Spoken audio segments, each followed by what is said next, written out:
Pero la hemoglobina, hay que recordar que viene a ser una proteína clasificada como proteína transportadora. Ahora, esta hemoglobina tiene una constitución, ¿no? O sea, acá está formada por dos partes, ¿no? Por el grupo N y por la globina, que en este caso viene a ser la proteína.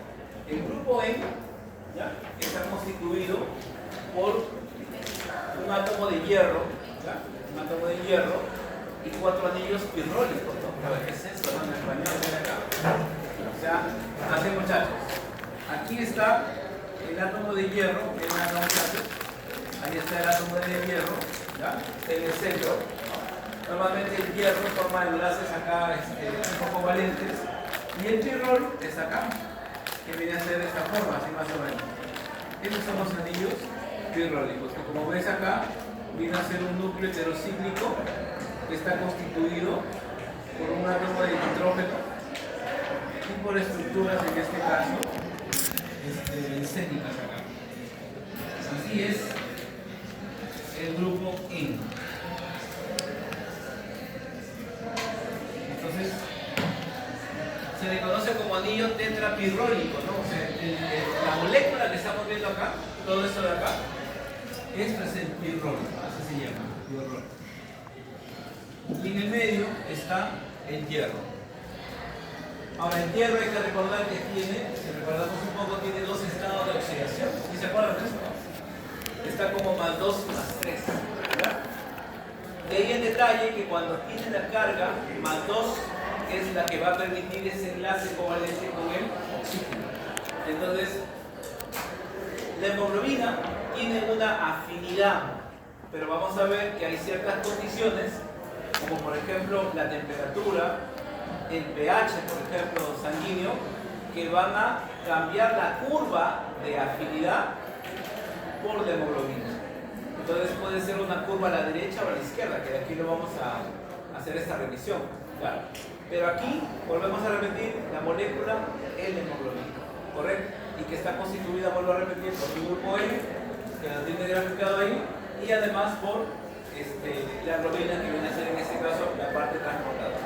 Ahora, aquí el oxígeno, ¿ya?, el oxígeno, que es obviamente la molécula más importante, se va a transportar de dos maneras: unido a la hemoglobina, ¿correcto?, pero también puede estar libre en el plasma.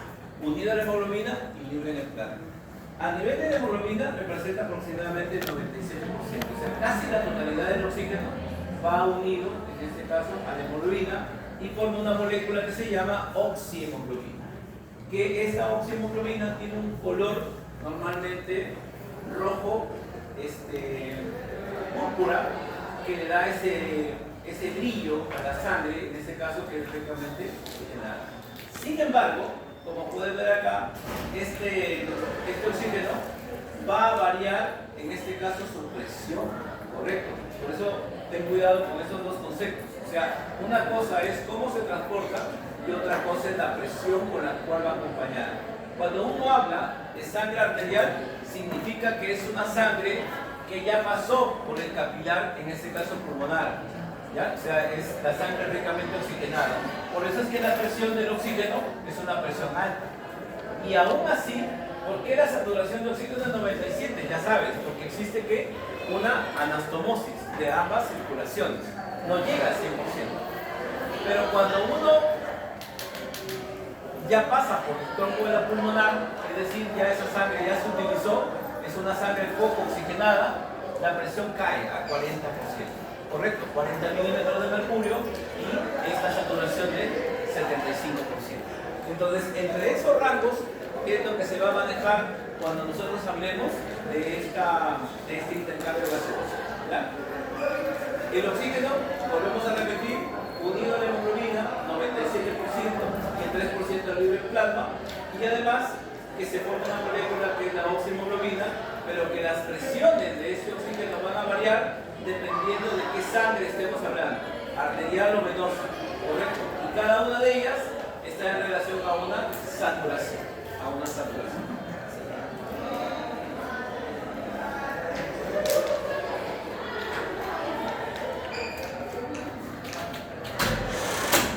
Bien.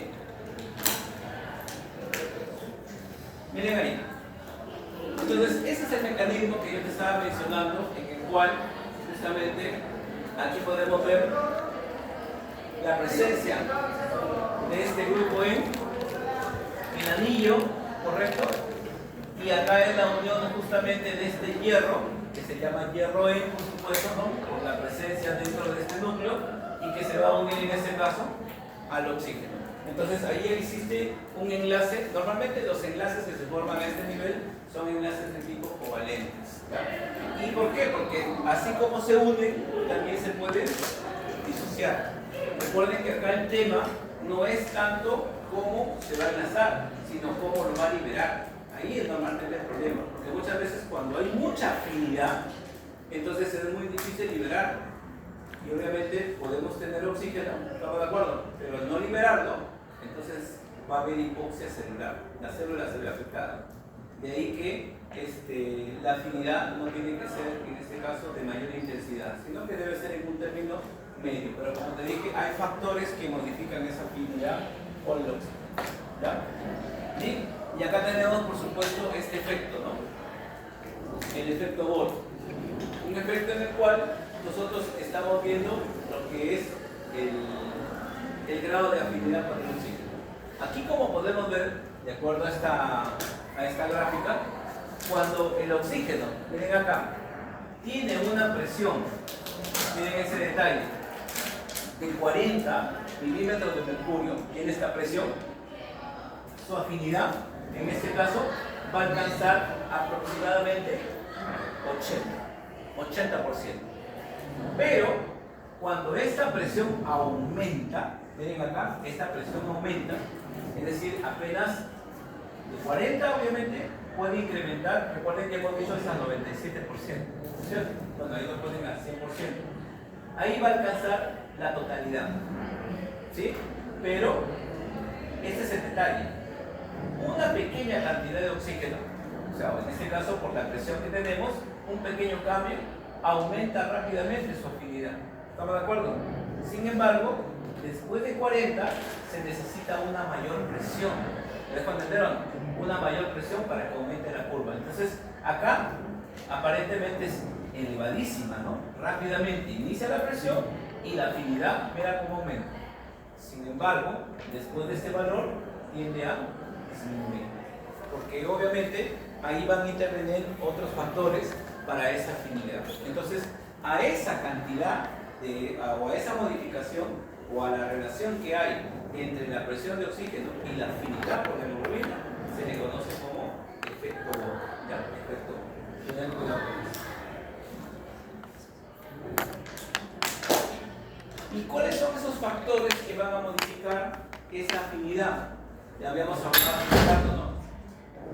Primero, la acidez. Recuerden ustedes que la acidez está determinada por el hidrogenión, por el protón, ¿correcto? Y obviamente deben saber ustedes que a mayor cantidad de hidrógeno habrá mayor o menor pH. Menor. Amén. A mayor cantidad de hidrógeno, mayor o menor pH. Mayor.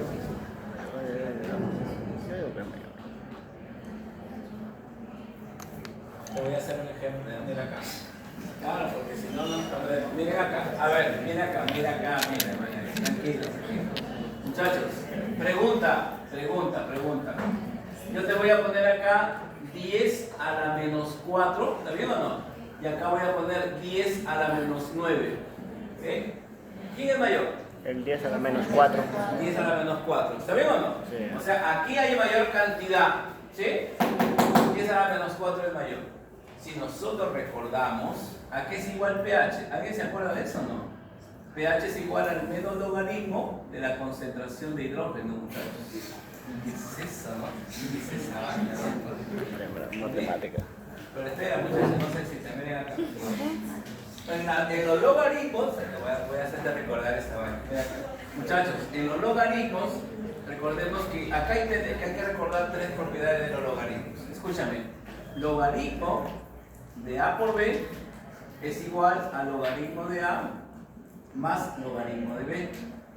Pero si yo pongo logaritmo de A a la B, este A puede bajar como coeficiente. A B, logaritmo de A. ¿Correcto? Esa propiedad la puedo utilizar para decir lo siguiente, ¿no? Que si yo tengo acá, esto de acá, ¿qué sería, doctor? Esto sería la concentración de hidrógenos, ¿correcto? Entonces, si yo aplico pH, esto de acá, y pongo menos logaritmo, ¿cuánto es la concentración de hidrógeno? 10 a la menos 4. ¿Está bien o no? 10 a la menos 4. Y si este baja, ¿sería menos por menos o no? Más. Entonces, esto de acá va a ser igual a ¿qué? A 4. Logaritmo de 10. ¿Y cuánto vale el logaritmo de 10? 1. 1. O sea que el pH vale 4. Entonces, si yo le hace eso, automáticamente, si esta es la concentración de hidrógeno, ahora yo puedo decirlo rápidamente, ¿no? ¿Cuánto va a ser el pH? 9. 9. ¿Correcto o no? Entonces, ahora yo te pregunto, ¿dónde había más hidrógenos? ¿Acá? ¿Sí o no? Entonces, a mayor cantidad de hidrógeno, menor pH. ¿Estamos de acuerdo? Porque acá va a ser 9, ¿no? Obviamente ya sabes que menos de 7 es ácido. Y obviamente la acidez se regresa a los hidrógenos, ¿no? Y más de 7 es básico. ¿Estamos de acuerdo? Y a eso no te olvides, esa vaina no va a traer en es un poco para recordar. Entonces, la cantidad de hidrógenos, muchachos, la cantidad de hidrógenos está en relación al pH. Entonces, ¿ahí qué te dice? Disminuye el pH, entonces va a haber una modificación del efecto Bohr. DPG significa difosfoglicerato, ¿ya? Difosfoglicerato. Temperatura y la presión de CO2. Entonces, estos factores, muchachos, cuando te pregunten en el examen, estos factores son los que afectan la afinidad ¿de quién? Del oxígeno por la hemoglobina. ¿Estamos de acuerdo? pH, difosfoglicerato, temperatura y la presión del CO2. Cuidado que te pongan presión de oxígeno, porque nos va a picar la mano marcar el oxígeno. No entra a callar dentro de este factor. Porque claro, porque nosotros estamos hablando afinidad de oxígeno por hemoglobina, entonces ninguno de ellos lo voy a tocar como respuesta. ¿Estamos de acuerdo? Tienen que ser otros factores externos. ¿Ya? Seguimos. Bien, y ahí está lo que estaba mencionando. Entonces, al determinar que son esos 4 factores los que van a afectar esta curva de afinidad, entonces, ¿qué pasa? Que los factores que provocan, dice ahí, que la hemoglobina pierda afinidad, ¿estamos de acuerdo? O sea, no lo va a captar al oxígeno de manera adecuada, viene a ser, como puedes ver ahí, la disminución del pH y el aumento del resto. Ten cuidado ahí. Lo demás tiene que estar elevado, pero en el caso del pH tiene que estar, en este caso, disminuido. Un ejemplo de disminución de pH es una quemadura. Un paciente quemado, que tiene una gran extensión de quemadura, definitivamente en él el pH va a caer. A esa disminución se le llama acidosis metabólica, ¿correcto? Acidosis metabólica en un quemado. Y obviamente en el resto, como puedes ver, el incremento tiene que ver más que todo en otros procesos que normalmente vienen a ser procesos, por ejemplo, las personas que tienen una enfermedad renal, en la enfermedad renal crónica, ¿no? Que puede ser de repente secundaria en la diabetes, desarrollan lo demás, se afectan todo lo demás. El riñón, cuando vamos a ver de todos los capítulos que vamos a revisar en fisiología, el riñón es tu punto de quiebre, ¿no? Así como cardiovascular, ¿no? ¿Sí se acuerdan, no? Bonito examen. Renal es el determinante. Sí, respiratorio como siempre, ¿no? Chévere, ¿no? Pero renal sí tiene su... Porque obviamente hacemos revisiones, ¿no? Acerca de todos los mecanismos, aquí hay que aplicar fórmulas y todo eso para la parte de la fisiología. Bueno, seguimos. Ahí estaba lo que te estaba. Olvídate. Ahí está, muchachos, la estructura, ¿no? de la hemoglobina que te había mencionado. Y hay que recordar que esta hemoglobina, cuando se metaboliza, ¿cuánto es el tiempo de vida de un glóbulo rojo? 120. Bueno, normalmente, hay que también recurrir a la fuente, ¿no? Pero si uno utiliza los libros de Mato, normalmente nos dicen que son 100 días, ¿no? Pero en los libros un poco otros en los cuales ya nos hablan de hasta 120 días, ¿no? Pero que va el rango, en este caso, de lo que es el tiempo de vida de un glóbulo rojo. ¿Qué pasa cuando un glóbulo rojo alcanza su vida media, su tiempo de vida? Entra un proceso que se llama hemocateresis. La hemocateresis tiene que ser ya la descomposición, ¿no? Obviamente, de toda esta estructura, y que normalmente lo hace el vaso. En la etapa fetal también lo hace el hígado, ¿sí? Ahora, cuando esta desintegración del glóbulo rojo se hace antes de su tiempo de vida, eso se llama hemólisis. Y hay enfermedades, por ejemplo, hay anemias hemolíticas. Una persona, por ejemplo, que tiene, por ejemplo, paludismo hace una anemia hemolítica. O hay personas que pueden hacer anemias hemolíticas sin esta causa, o sea, no es una causa transmitida por un vector, sino que en este caso son por autoanticuerpos, ¿no? Que obviamente hay que buscar la causa de este problema. Pero personas que llegan con 4, con 5 de hemoglobina, ¿no? Que obviamente, como es demasiado rápido, ¿no? Uno busca una causa en la cual hay algunos anticuerpos que estén desarrollando esto, y son anemias hemolíticas. Porque aparte de que, o sea, ¿dónde ves? O sea, tiene en las palmas totalmente pálidas, pero las escleras las tiene amarillas. ¿Por qué? Porque uno de los productos del metabolismo de la hemoglobina, ¿quién es? La bilirrubina, ¿correcto? Y la bilirrubina te da ese color, ¿no? Ese color amarillo, ¿no? La ictericia, ¿no? La ictericia. Bien, bueno, eso también ya lo hemos mencionado. Vamos a avanzar, muchachos, acerca de esa curva, igual. Y en el caso del CO2 es un caso distinto. ¿Por qué? Porque si el oxígeno solamente se transporta de dos formas, el CO2 lo hace de 3. ¿Quién era el mayor porcentaje para el oxígeno? Oxihemoglobina, lo habíamos dicho, 97%. Pero acá es bicarbonato, perdón. Y como bicarbonato representa aproximadamente el 70%, ¿correcto? Como bicarbonato. Como hemoglobina, unidad de hemoglobina es el 23%, ¿ya? Y el 7% que está unido, en este caso, al plasma, ¿ya? Entonces, el bicarbonato, ¿ya? Es la forma más común, en este caso, como se va a transportar la hemoglobina. Y a esa unión se le llama carbaminohemoglobina. Ten cuidado ahí. Entonces, oxihemoglobina, oxígeno más hemoglobina. Carbaminohemoglobina, hemoglobina con el CO2. Pero también hay carboxihemoglobina. Y carboxihemoglobina es hemoglobina con monóxido de carbono. Cuidado, ¿ya? Ten cuidado con ese término. Pero acá es carbaminohemoglobina, ¿ya? Ahora, ojo. Aquí nosotros vamos a ver que estos niveles, escúchame bien, nosotros tendrimos, no sé si recordamos, a nivel de la bifurcación de la carótida, ¿no es cierto? Vamos a encontrar unos sensores. Algunos son de la presión, que son baroreceptores, pero algunos miden los niveles de oxígeno y CO2, y eso se llama quimioreceptores, ¿correcto? Eso no vemos a nivel de la bifurcación, ¿no? Recordemos que la carótida, ¿no? Se va a dividir a nivel de C4 en lo que viene a ser carótida interna y externa. Ahí vamos a encontrar justamente estos senos carotídeos, ¿cierto? Y que son los sensores de los niveles de estos metabolitos, ¿ya?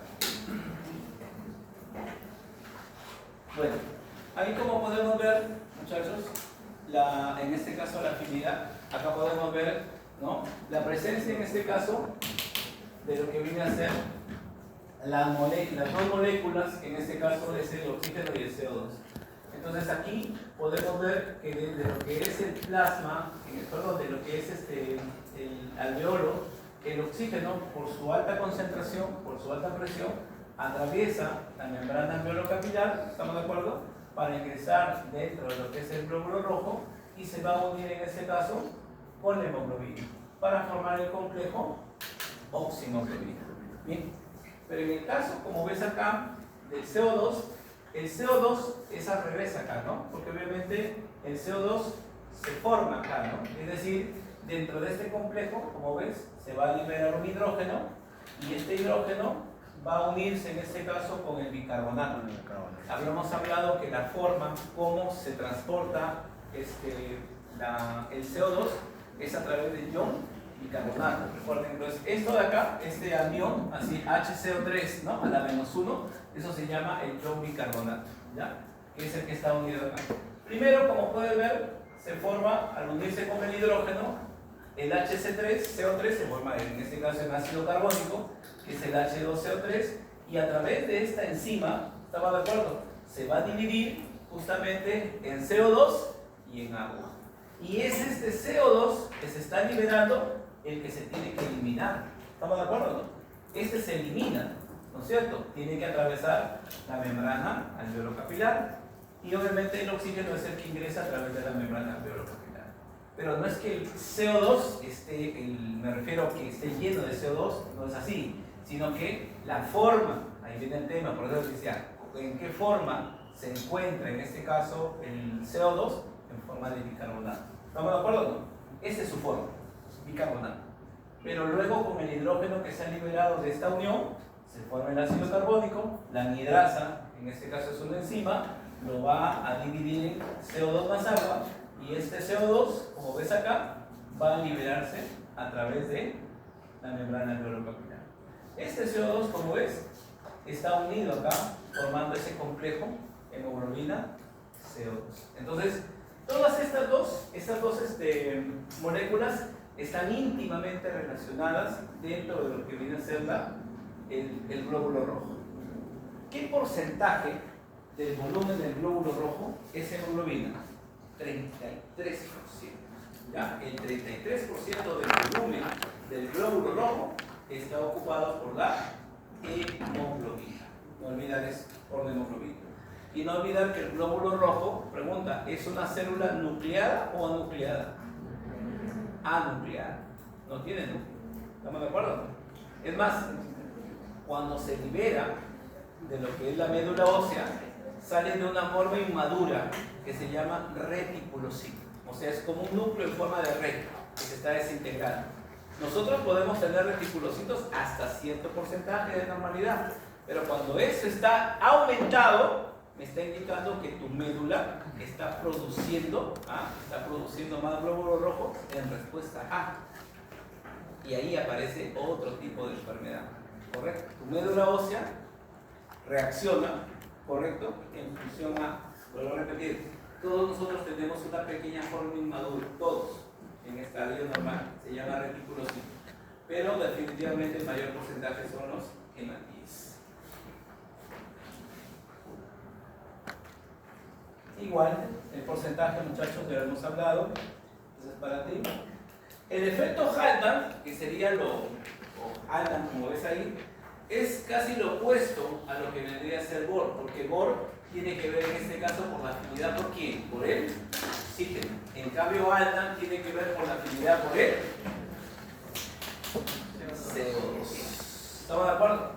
CO2. Casi los mecanismos son los mismos en esos casos, pero no olvidar de los dos, o sea, de las dos biomoléculas, oxígeno y CO2, quien tiene más afinidad por la hemoglobina es el CO2. Es el CO2. Bueno, ¿para qué sirve el oxígeno? Bueno, eso ya está de más preguntarlo, pero como podemos ver, forma parte de lo que es la respiración celular, ¿no? Sabemos nosotros que hay en este caso un ciclo de Krebs. Este ciclo de Krebs va a permitir la formación del ATP, que obviamente son las moléculas, en este caso, generadoras de energía. ¿Estamos de acuerdo? Y para eso va a servir, ¿no? Dentro de este modelo de lo que es formación de energía. Ahora, el punto de partida, como puede ver, es esta molécula, que es obviamente la más importante de todas, que es la glucosa. Entonces, la glucosa va a entrar en un proceso, en este caso, de desintegración o metabolismo llamado glucólisis, ¿correcto? Lisis es, así es. Entonces, pero cuando la glucólisis es aeróbica, ahí viene la diferencia. Aeróbica significa con oxígeno. ¿Cuántos ATP se forman? 36 ATPs. Pero cuando es anaeróbica, 2 ATPs.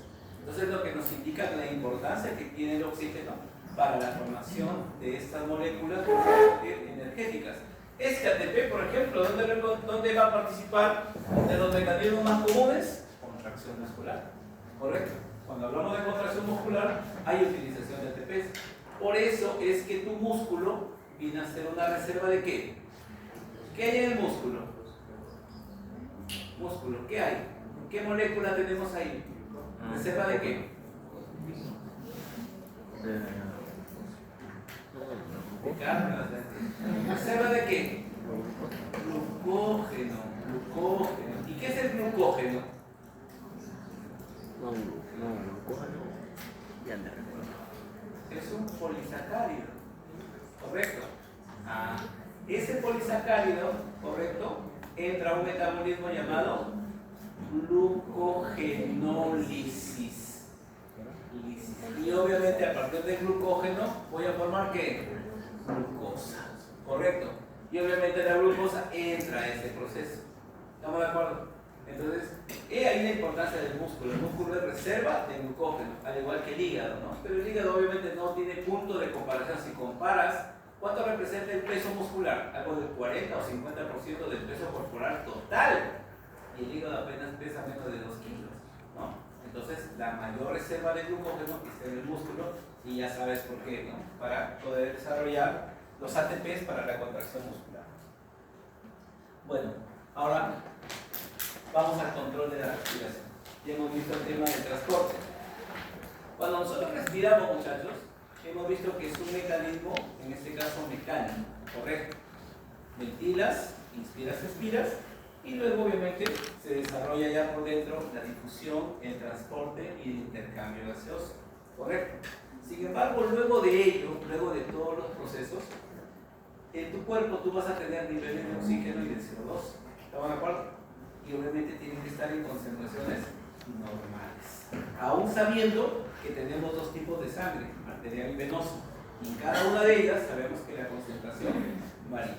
Entonces, lo primero que tenemos que tomar en cuenta, en este caso, es que esos niveles van a estar, en este caso, determinados, ¿ya? O regulados de manera externa por unos sensores que había mencionado, ¿no?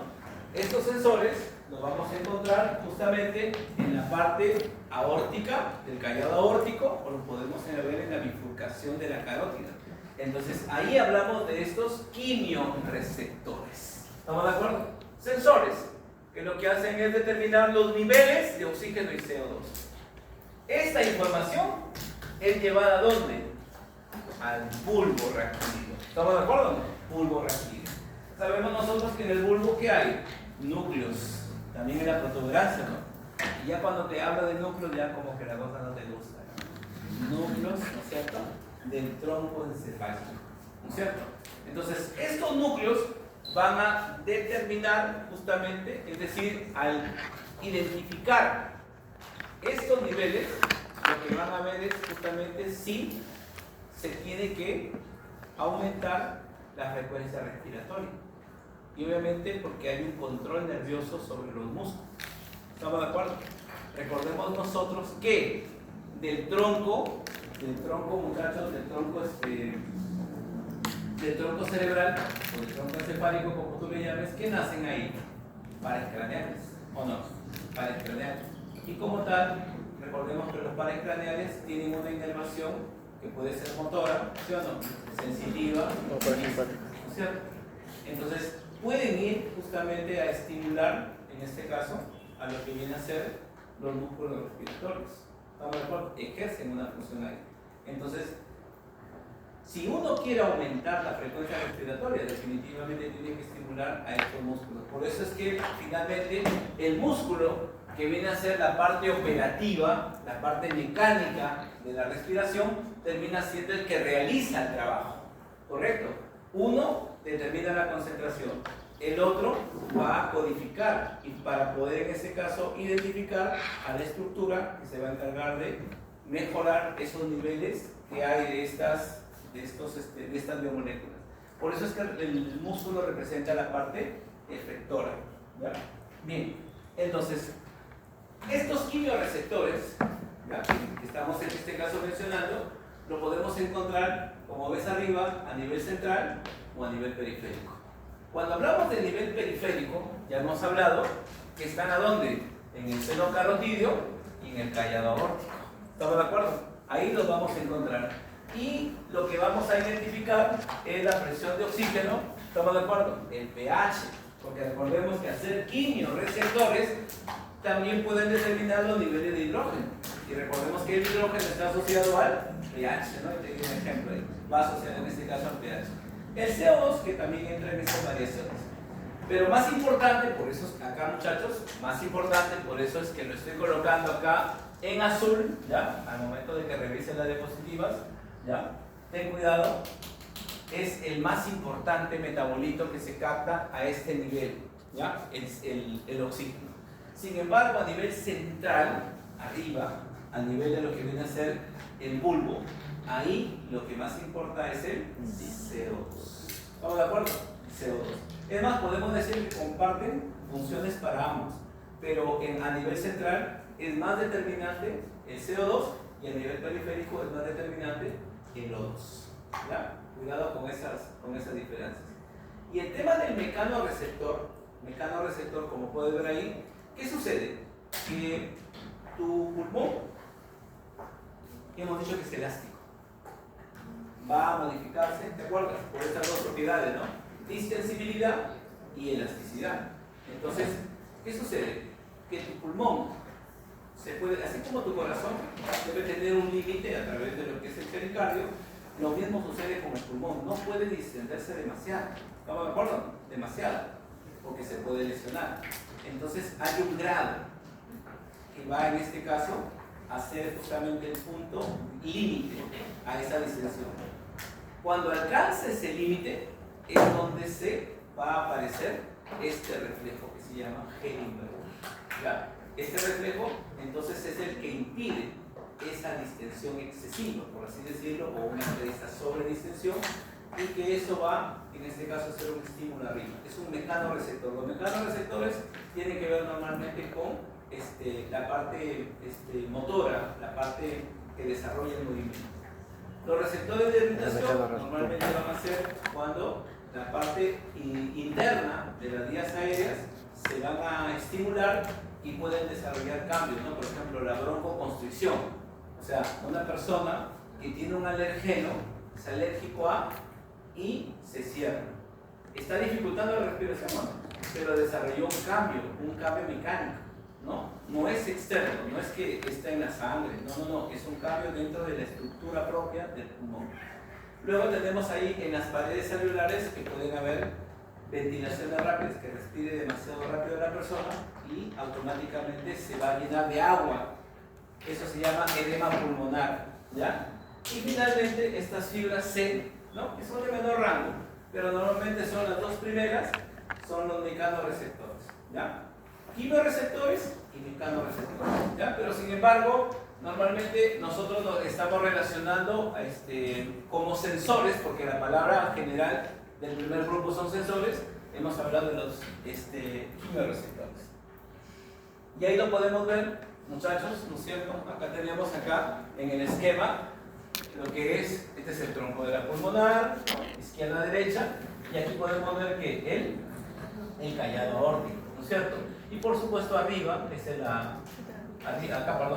viene a ser en este caso la carótida, y arriba la bifurcación, ¿no? En esa bifurcación también encontramos la presencia de estos quimioreceptores, ¿ya? Que lo vamos a encontrar. ¿Qué serían en ese caso quimioreceptores? ¿Qué? Periféricos, ¿ya? Periféricos, ¿ya?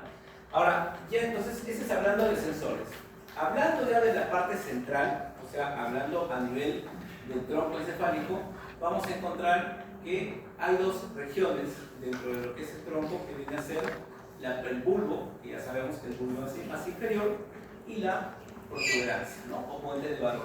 Entonces, a nivel del bulbo, como puedes ver, ¿por qué cuando una persona, vamos un poco explicando eso, los asientos, muchachos, que hay dentro de los autos, siempre han visto que ahora les ponen algo acá en la cabeza, ¿no? Tienen como un respaldar para la cabeza. Pero antiguamente los autos no tenían, solamente iban hasta el cuello.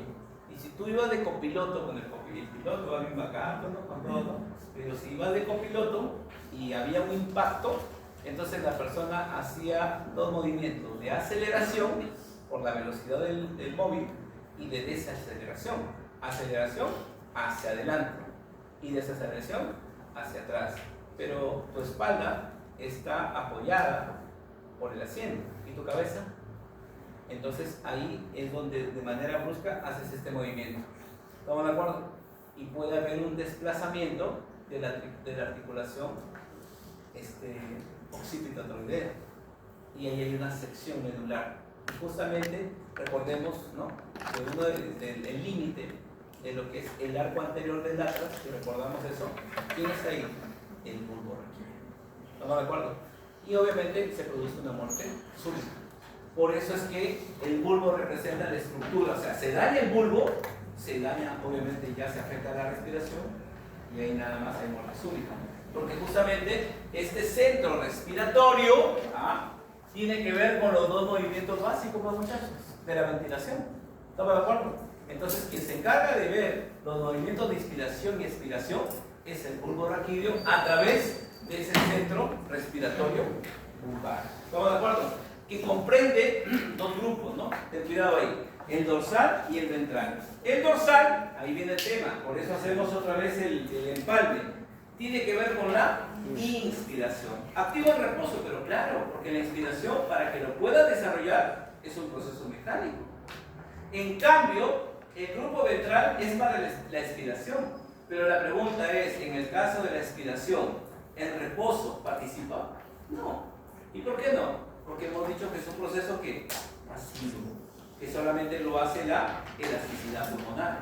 ¿Estamos de acuerdo? Entonces, estos grupos, digamos de otra manera, ¿cuándo participan? Cuando va a actuar un músculo. Oye, ¿va a participar un músculo en la inspiración? Claro, el diafragma, los intercostales externos. ¿Estamos de acuerdo o no? Pero en la expiración normal, ¿qué músculo participa? Ninguno. ¿Correcto? Por eso dice ahí, permanece inactivo en reposo. ¿Se entiende? ¿Ya? Tiene que ver entonces con el efecto sobre el músculo. Esto ya lo hemos hablado. Y en el caso de la protuberancia, como puedes ver, tiene dos centros, aunéustico y neumotáxico. Van a ir estos dos. Pero aquí no participan los movimientos de la mecánica respiratoria. Tiene que ver en este caso por ya sea la profundidad de la respiración o ya sea por la frecuencia respiratoria. ¿Estamos de acuerdo? Es decir, aquí no tiene nada que ver con eso. Si se afecta, alguien dirá, ¿qué pasa si se afecta la protuberancia? La persona va a respirar, sí, pero va a respirar, va a inspirar y expirar, pero de repente necesite una mayor fortaleza. Entonces ya no lo va a poder hacer. ¿Por qué? Porque quien hace, en este caso, que la frecuencia respiratoria aumente es la protuberancia o que la profundidad. ¿Qué es una profundidad? Te explico. Inspira de manera forzada, ¿sí o no? ¿Sí? Pero cuando esa inspiración forzada es prolongada, ¿no? A veces ya ha pasado, alguna vez les ha pasado, ¿no? De repente no. Estás ante una situación y haces eso, ¿no? Suspira, dice, ¿no? Suspirando, estás enamorada, ya. Esa de ahí es una polipnia, o sea, es una inspiración forzada y prolongada, ¿correcto? Forzada y prolongada, polipnia se llama eso. ¿Quién lo determina eso? La protuberancia. Pero si empiezas a respirar rápido, cuando hay una neumonía, por ejemplo, uno puede ver, normalmente la frecuencia respiratoria a su edad debe ser máximo 20 respiraciones por minuto. Pero si uno de ustedes está, obviamente, una cosa es de que se vaya a hacer una actividad física, ¿no es cierto? Y luego de un ejercicio intenso, le midan la frecuencia respiratoria. Entonces esa frecuencia va a estar aumentada, pero es porque hubo un esfuerzo. Pero en reposo, que esté aumentada 23, 24, 25, ¿no? 30 respiraciones por minuto, eso ya no es normal. ¿Quién está activo ahí? La protuberancia. Y lo está haciendo ¿por qué? Porque debe haber un proceso que esté afectando el normal desarrollo del paso del oxígeno hasta la vía circulatoria. Puede haber una afectación en la ventilación, puede haber una afectación en la perfusión, ¿está bien o no? que son los fenómenos que nosotros hemos estado hablando. Entonces, cuando hablamos, vuelvo a repetir, de respiraciones profundas, que lo acabo de mencionar, o de frecuencia respiratoria, ahí participa la protuberancia. Pero en los dos procesos mecánicos de ventilación, inspiración y expiración, el responsable de esa regulación, ¿quién es? El bulbo raquídeo. ¿Estamos de acuerdo? Y ahí podemos ver, ¿no?, claramente dentro de la representación, la presencia del grupo respiratorio. ¿Estamos de acuerdo? Aquí está el grupo dorsal. ¿Estamos de acuerdo? El grupo ventral, ¿no?, dentro de lo que viene a ser la parte del bulbo. Y a nivel arriba de la protuberancia, los dos núcleos, ¿no?, el amnésico y el neumotánsico. ¿Está bien o no? Entonces están plenamente identificados los núcleos responsables del control central de esta respiración. ¿Ya? Bueno, y los efectores, que lo vamos a volver a repetir, ¿no?, que ya lo habíamos en este caso mencionado, son los músculos en este caso. Para la inspiración, ya sabes, tienes que identificar si es una inspiración normal o si es forzada. Si es normal, ya sabes quién participa, ¿no? Si es forzada, son músculos, olvidar, en la inspiración forzada, son músculos, ¿qué, muchachos? Torácicos, correcto. Pero en la expiración no participa, en la basal, no participa ningún músculo, hace rato lo hemos dicho, y si es forzada, son músculos que abdominales. ¿Ya? De eso no te puedes equivocar al momento de resolver en el examen, por si acaso. ¿Ya? Y ahí está el resumen, ¿no?, digamos, de todas las funciones de lo que viene a ser la parte respiratoria, ¿no?, que tiene que ver con todas las estructuras. Una cosa importante, ¿no?, a nivel del pulmón, hablando de otra cosa, ¿ya?, deben de saber ustedes que la presión arterial, ¿estamos de acuerdo? La presión arterial, ¿quién es el órgano que se encarga de regular la presión arterial? El riñón, correcto. ¿Por qué? Porque el riñón produce, ¿qué? Renina, ¿sí o no? ¿Y la renina qué hace? Va a transformar, ¿qué?, el angiotensinógeno en angiotensina 1. ¿Estamos de acuerdo, no? Pero esa angiotensina 1 todavía no tiene una función de regular, digamos, de actuar a nivel del vaso sanguíneo, sino que esa angiotensina 1 se tiene que convertir en angiotensina 2. ¿Y quién se encarga de convertir la angiotensina 1 en angiotensina 2? La ECA, la enzima convertidora de angiotensina. Y la pregunta es, ¿y dónde se produce la ECA? En el pulmón. ¿Estamos de acuerdo? Entonces el pulmón participa de una manera indirecta también en esa regulación. Y obviamente la angiotensina 2 ya es la que va a participar ¿en dónde? En el músculo del vaso sanguíneo, ¿correcto? En ese músculo del vaso sanguíneo. Ese vaso sanguíneo, ¿estamos de acuerdo? Ese vaso sanguíneo, recuerda, si tiene su calibre, vasoconstricción. Y la pregunta es, ya, ¿y si hay vasoconstricción, qué hay? Aumento de la resistencia periférica. Hace rato que hablamos de la abertura, cuando es menor el calibre, más resistencia periférica. Y obviamente también puede haber otro mecanismo, que se vasodilate, ¿no? Y eso va a hacer que la resistencia periférica disminuya. Ya, y en español, ¿qué es eso? Que la presión arterial, muchachos, se define como ¿qué? Como gasto cardíaco por resistencia periférica, o sea, son directamente proporcionales. Es decir, el calibre de un vaso sanguíneo, a menor calibre, más resistencia. Y si hay más resistencia, hay más presión. ¿Estamos de acuerdo? Entonces lo va a determinar ahí. Por eso te estaba mencionando acerca de esa función, en este caso de la parte pulmonar. ¿Estamos de acuerdo? Sí. Ya esto ya lo hemos revisado. Y se acabó, muchachos. Detalle, ¿no? Me he olvidado. Delegado o delegada. Qué sorpresa,